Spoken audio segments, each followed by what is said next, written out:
En Suède, en matière de transparence, les hommes politiques sont obligés de marcher au pas.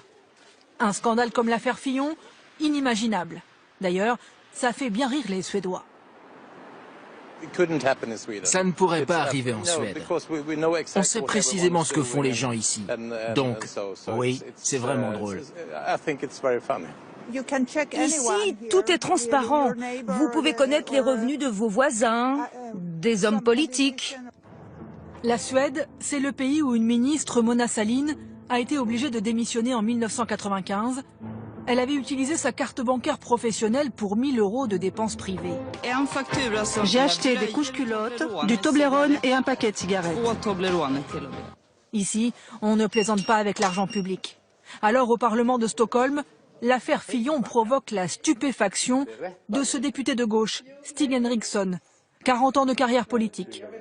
Son assistante, il la partage avec 2 autres élus, et ce n'est pas lui qui l'a choisi. Je ne m'occupe pas du recrutement. C'est un responsable de mon parti qui gère en fonction de nos besoins. Et elle est payée par le Parlement. D'ailleurs, il ne connaît pas son salaire. Et quand on lui demande s'il pourrait théoriquement engager sa femme, vous riez parce que ça vous paraît impossible, mais en France, ça l'est pas.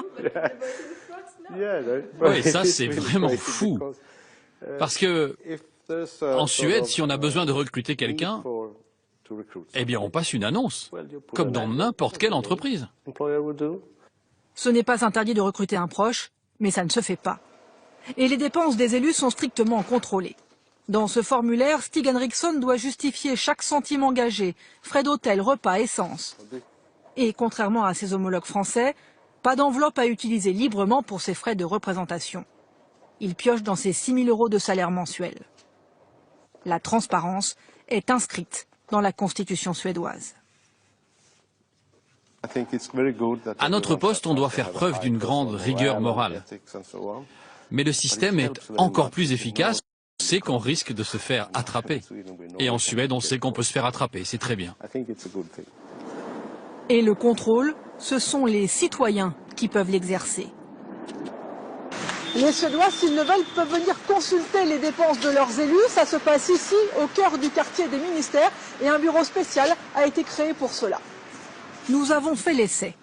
À notre demande, ce fonctionnaire nous apporte les factures d'un membre du gouvernement. Donc ce sont les factures du ministre du Logement. Oui, l'ancien ministre du Logement, Mehmet Kaplan. 2 notes de restaurant, c'est ça? Oui, 1590 couronnes chacune. Soit 166 € par note, pour un dîner avec 5 invités, dont les noms sont indiqués. Pour surveiller l'argent public, les Suédois se sont organisés.